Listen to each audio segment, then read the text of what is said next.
Howdy everybody and welcome back to the channel. It's me, Brick Travie, and today we're taking a look at set number 30727 at 68 pieces, the TIE Advanced. Now, this is LEGO Star Wars' 2026 Polybag, and I'm not too sure if they're going to continue calling these Polybags because, Polybag is like polyethylene, like the little plastic bags they used to put them in. So I'm curious what they're going to call these going forward, especially now that they are in paper packaging. That's a packaging I'm not really super fond of. I did like the plastic. I know that's not super eco-friendly, and a lot of these things now aren't really all, to help the environment. But one of the cool challenges about these older poly bags is that you could actually build a lot of these little builds inside of that poly bag. It was a cool little challenge. It was kind of challenging to find the right piece, put it in the right spot, and kind of put everything together. I always thought that was kind of fun, so I would buy a couple of these to do that with, and I have some in the back here. It was just something cool to add to the collection, like, yep, I built that in the bag.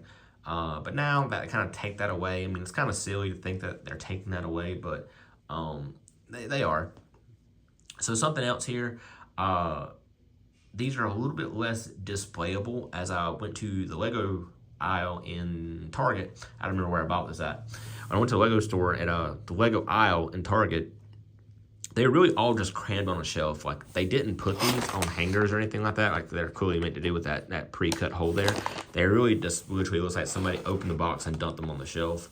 So I do think it'll be less organized with this way, but maybe it's because it's so new, they don't really know what to do with it yet. So there's that little notion.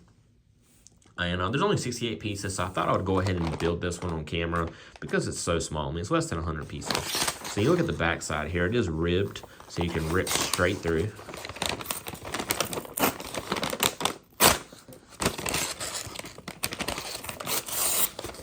And I actually remember a couple years ago when I built my Concorde, it was the very first set that I ever had that had paper bags in it, and I was like, wow, this is cool, this is so amazing. It was very different for me. It was something I didn't realize they were going to move forward with so quickly. Also, I'd like to know that this is a considerably big poly bag, and the ones from the last couple of years have been quite small. And I mean, honestly, like from the pieces in this one, it looks like it might end up being a little bigger. I mean, honestly, if it was a smidge bigger, it would probably fit a minifigure. And I'm just going to talk a little bit over this so we kind of get my thoughts out. So I've heard the rumors of this year, what the May 4th set is going to be. A lot of people are saying it's going to be a UCS N1 Starfighter from The Mandalorian and Grogu, and which I'm super excited to see. The craziest part is that me and my fiance are going on a cruise this year, and we will be on that cruise on the release date of The Mandalorian and Grogu. So I'm going to have to be really careful not to see any spoilers while we are on this cruise, because I love Star Wars movies, and this will be the first one since the Rise of Skywalker. I do think this will be considerably better. So back to the main topic here, but normally in the last couple of years, the UCS set, normally the polybag of that year ends up being the UCS set. So I'm very curious, at some point this year, are we going to get a UCS TIE Advance, a remake of the TIE Advance? I personally would much rather get the TIE Advanced than the N1. They've made an N1 in the past. I know this is for the Mandalorian and the Grogu, and I feel like with promotional wise, they will end up doing that one because it's probably what's new, it's what's current, and it's what's going to make the most money.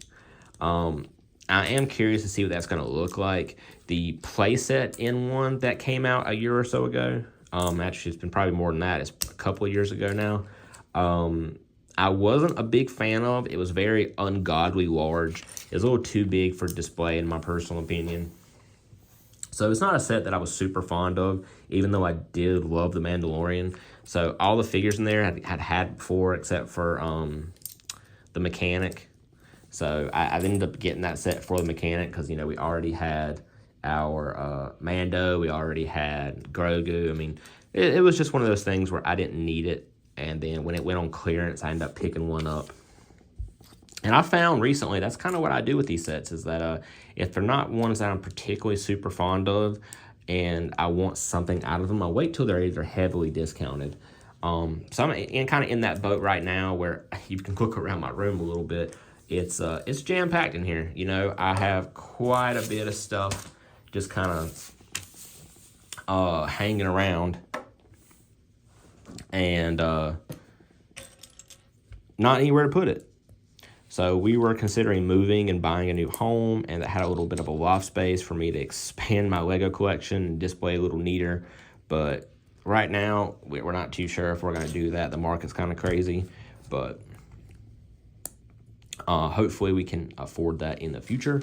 Which, like I said, this house is very affordable, and I can rearrange this room. I can get rid of stuff and kind of make it where it's more streamlined.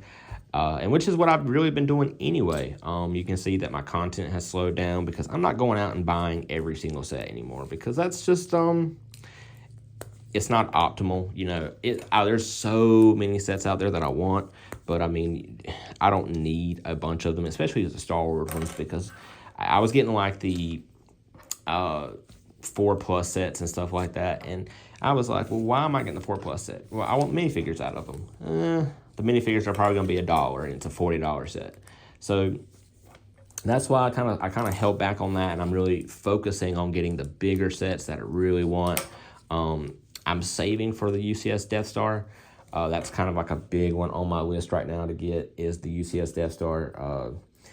Honestly, a lot of people are giving it a bunch of hate, but I've seen it in person. I've seen people who build it. I'm a big fan of it. I think it's a really good display set. It's just massive, and I'll get it eventually one day. But back to what I was saying about the it being a UCS set this year, I would be very, very ecstatic to get a UCS set of Darth Vader's TIE Advance. I mean, it's a very iconic ship from the original Star Wars, so I would be super pumped to see that. Especially since I was not around the Lego space when it originally came out. So I was, but just not into the Star Wars stuff. I was pretty young at the time, so I was watching a lot of the cartoons. So Bionicle was my thing, and then Star Wars was already like my thing, but just didn't know that Lego Star Wars was a thing yet because I was a kid. But that's just my 2 cents on it. I do think we'll be getting a TIE Advance. I mean, either in the fall or like in spring. That'd be really cool. We should be getting like better rumors here coming up, probably around March or so. So that's always something kind of to look forward to in the beginning of the year. Is kind of like what's coming out, what's not coming out, it's really my favorite time of the year, really. But I always buy the most Lego in the beginning of the year rather than the end, just because, the holidays are here, so I kind of stop thinking about myself so much and start thinking about family. But, yeah. And it looks like with that, we've got the whole thing put together, and we just have to put it all together.